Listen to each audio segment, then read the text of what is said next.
Alright, I have my tripod raised up all the way because this is a really huge order of idea cards and set inserts. I get them from Vistaprint, just one of those companies I started using years ago for most of my printing needs. But let's see what we have here. I have a lot of cards in here this time. And the idea cards get sent out with orders to give people a hard copy idea of, I don't know, different compositional arrangements and color schemes and whatnot. Alright, these ones are a lot of inserts for the different nature sets. So I believe that's what all of these are. I might have ordered some larger postcards. They call them oversized postcards of idea cards. But I can get 3 times as many of the smaller ones that I do for the bigger ones, and I like to give people as many samples as possible, so sometimes I just go with that. But let's see what we have here. One of the scenic sentiment ones. Let's get to some of the idea cards. I believe these ones were all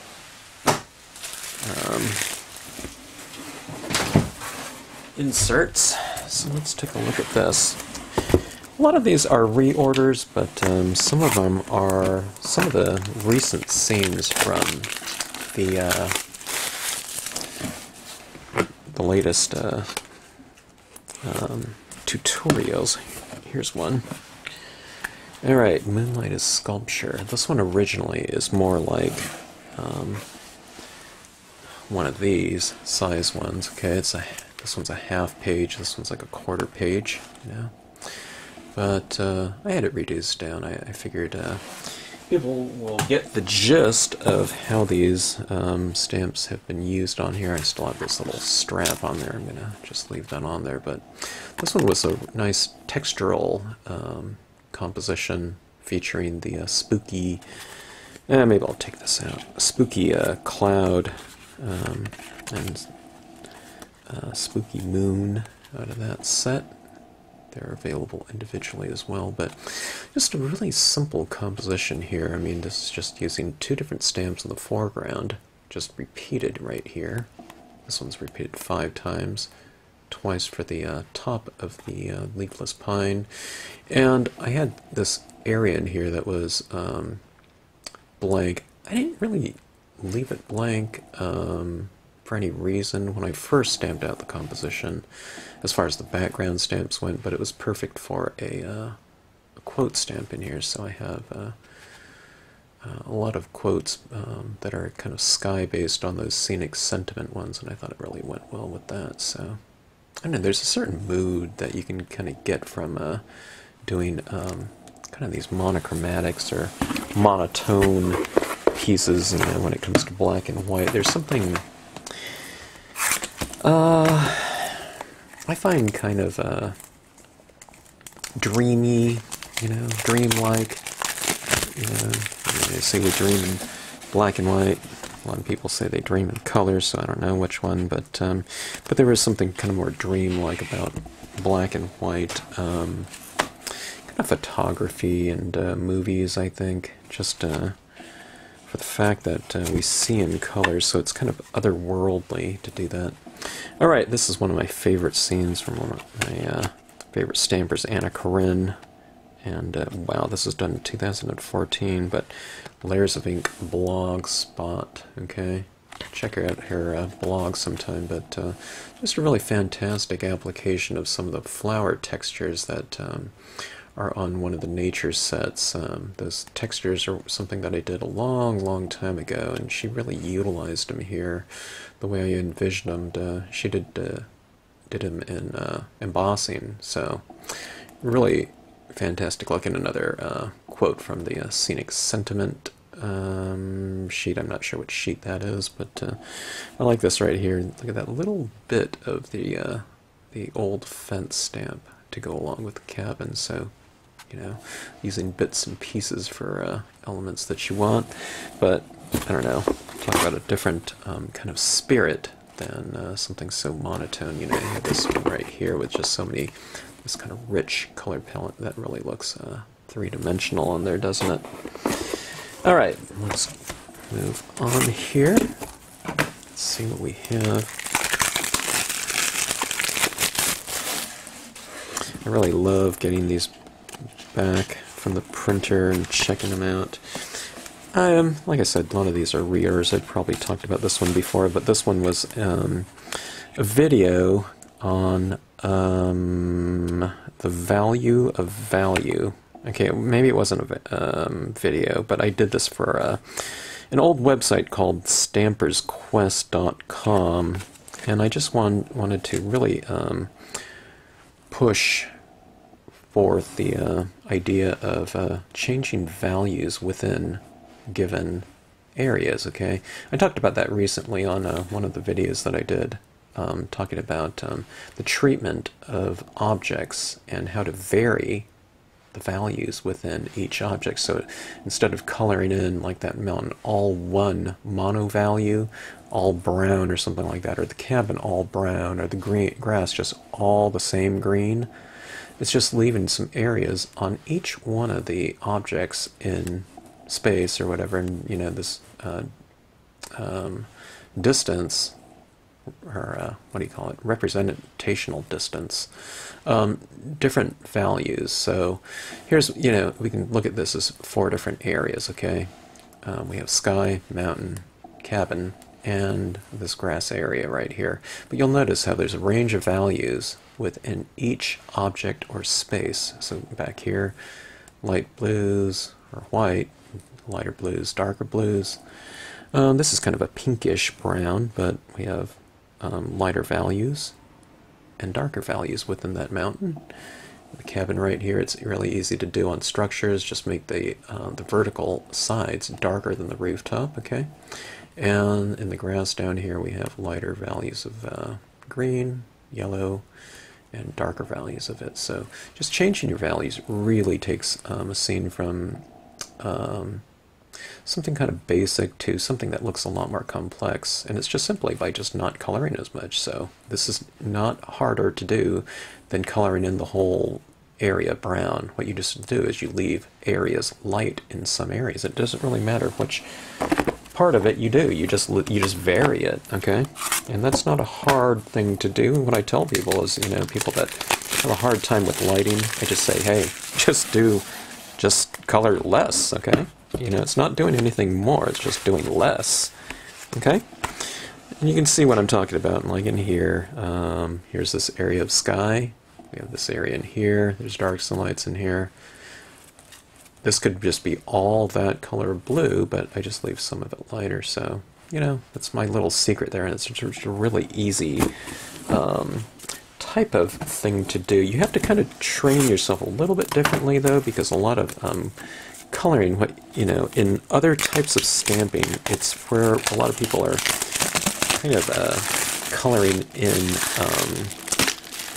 stamp designs that are outlines. Okay, and which is a really fantastic training, you know, for people that are kind of just getting into crafting or arts or something like that. But what you do is you just kind of hold back a little bit when you get into something like scenes where you're doing where you're representing light and kind of reflected light in some areas. Alright, so same thing. Instead of just one value of blue up here, or blues and pinks and whatever that transition down here, same thing with the water. Instead of seeing this as all as blue, I just kind of, you know, mirrored the colors of the sky, but we have that range in here. Okay, little areas of light and dark in here. Okay, and if this was areas lighter down here, you know, it doesn't really matter, just as long as you leave some. Or just as long as you create a variation.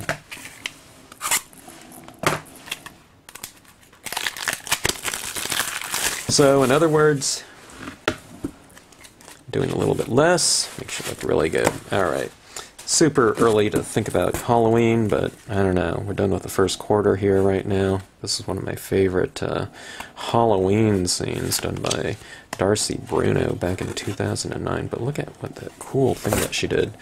And believe it or not, that's one of the Stampscapes designs from this series called the Symmetry Sheets. But look at this masking that she did right here and turned that into a bat. But look how cool that is. That's the spooky branch used on the perimeter right here, but super creative application of the designs right here. So it was a really great mood. I was glad to see Darcy on the Facebook, you know, stamping posts or whatever. She really does some fantastic work. I think I did another one of her ones too. This is a really fantastic scene by this guy at Mainly Stamps in Maine. I don't know if they're still around or not, but look at what a fantastic job he did on this. These are the tree-lined hills, but instead of using it as hills, he used it as kind of these, I don't know, a little bit closer mounds right here around what would be probably like sequoias almost. But and here's another creative use of the crooked path, but instead what is it? It's this inlet, like a little stream. So you color that brown and have something in the end of the road. It's, you know, it's a road.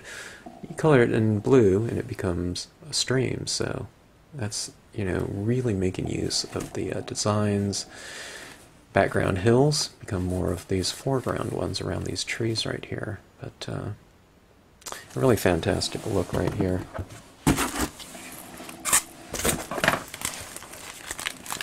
They didn't used to shrink wrap these postcards, and sometimes they just kind of throw these in a box without any kind of packing, and you'd open it up and these things would be kind of burst, and there was postcards all over the place, and which wasn't too bad, but the fact that some of them were kind of dented was kind of irritating.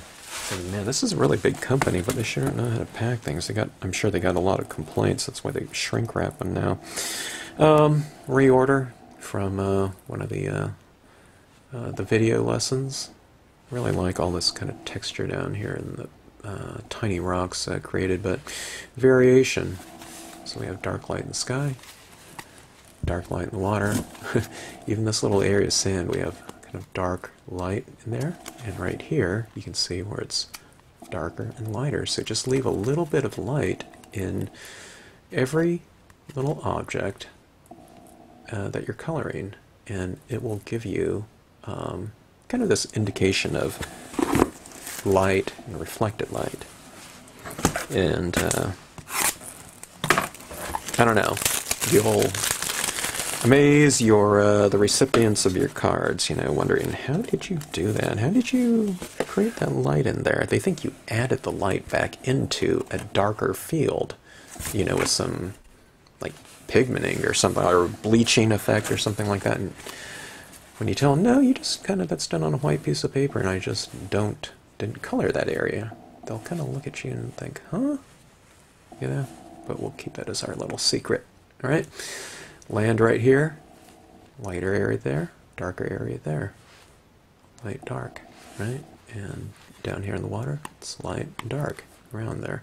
So when you're coloring, just think of it in terms of that. But kind of a real, kind of just light, airy color scheme on that one. All right, this one's a big pack. This one must be one of my new scenes that I did.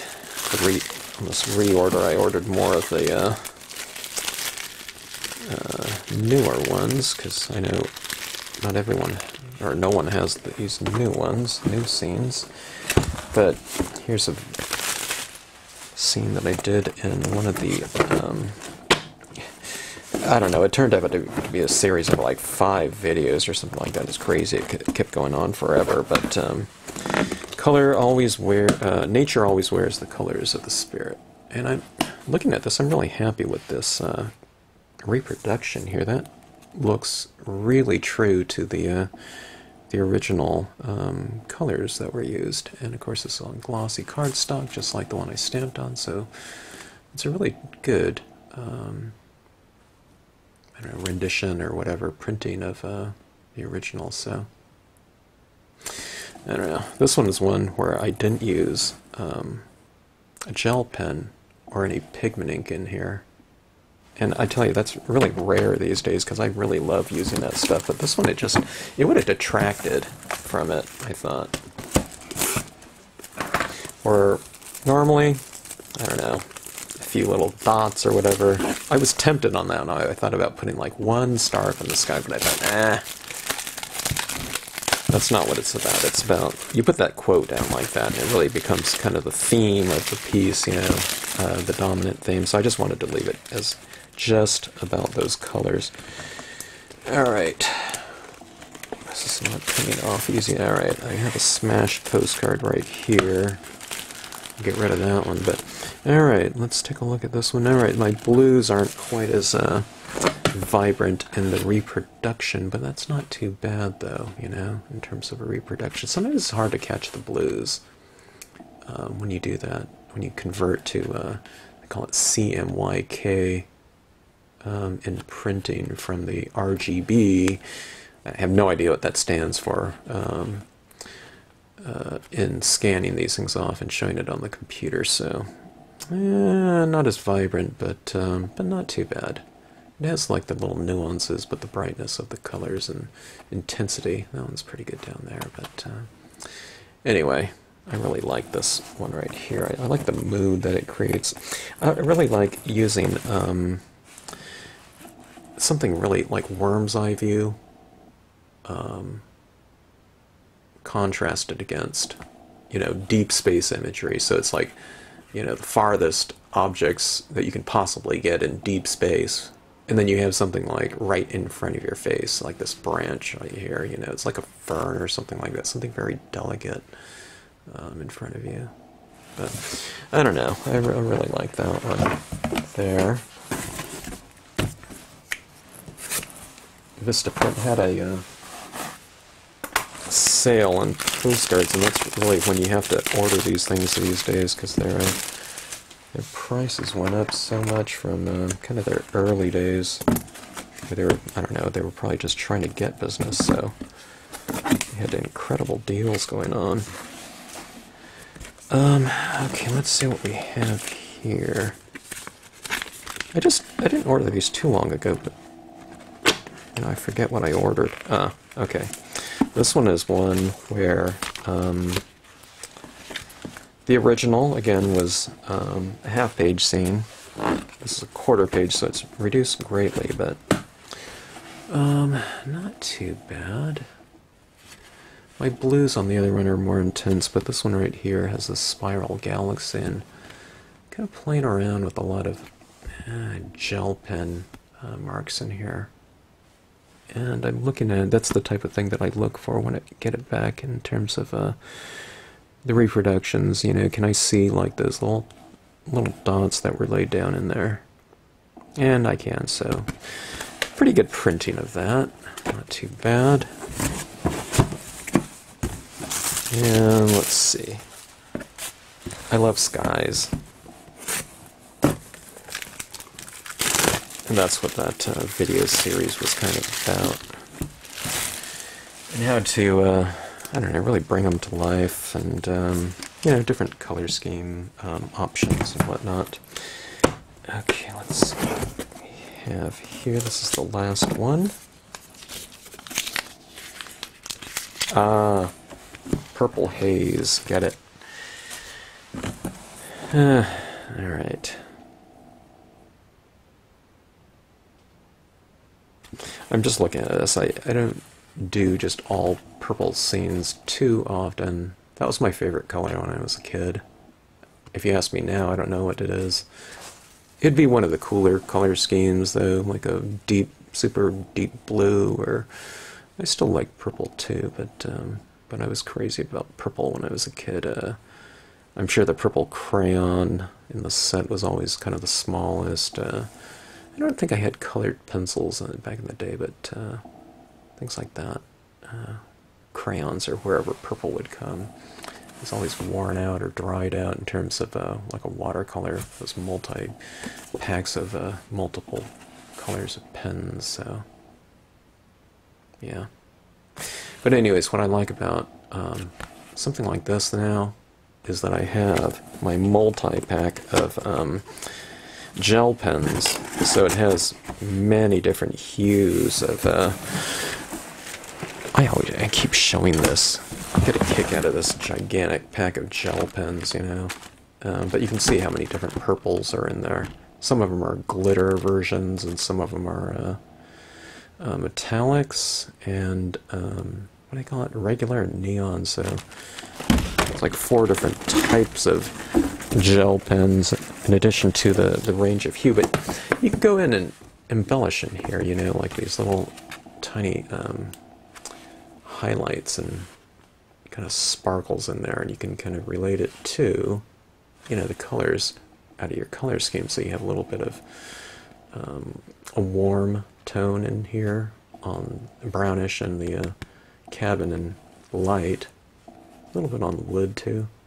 But you can use those types of colors in your little highlights, like this. See those little dots in there. And over here I probably use a little bit of pink and violet dots, or even blue, and in terms of highlighting. So I like creating a continuity throughout some given scene, so I tend to use whatever colors I'm using in the color scheme. I like to do it in my highlights as well. And now we can kind of do that instead of me just having like 4 different colors of pastel gel pens, which, you know, I used to have. Now I have, I don't know, a ton of them. So that really makes it fun, you know, when you get some new media like that, and you can kind of expand on some sort of idea that you want to, I don't know, kind of accentuate or, you know, strengthen within a given scene. So anyway, so new idea cards ready to go out, and yeah, just a lot of fun. I'm really happy with some of the reproductions here of some of these new ones. So that one especially. The blue looks not too bad on here. I wish this one had more of a crystalline blue within here, but I don't know, the nuances and the little details are just right on there. So I don't know, these days with digital printing they're doing pretty well, and you don't have to depend on the tech that's running the presses as much anymore. So, and we can get these short run types of cards made, so it really makes it good for have something in the hand. All of these types of things are online. You can see them in any of the several galleries on Facebook and Flickr. You can see the lessons being done on the Stampscapes YouTube channel that are also embedded in the website. But, you know, for me, sometimes it's nice just having something in hand that you can hold still. So I don't know, still kind of a tactile experience in the world of stamping. So anyways, thanks for watching. Hope you're having fun stamping, and hope you enjoyed this little video here. Remember, vary your areas in here. You have light and dark in the sky, light and dark in the meadow, light and dark within this little bridge here. This one right here is pretty easy. You just have a couple different areas of light and dark, you know, within the sky. Mostly it's darker on the perimeter, but the whole thing is sky, right?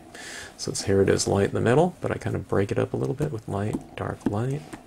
Here's kind of light, dark, dark, light, dark, dark, dark, light, dark, light, dark, light, dark, light, dark. Checkerboarding, basically. This one's easy. Dark, light. Did he do it here? Kind of, you know. He has this band of sky up here that's light. Right throughout here, it gets a little bit darker, you know, but then it's broken up by the trees, right? And he has it lighter in here, and the grassy area is a little bit lighter. So this one's more subtle, but nevertheless, you know, as far as the basic themes, light, dark, dark, right? And there's your lighting. All right, thanks for watching.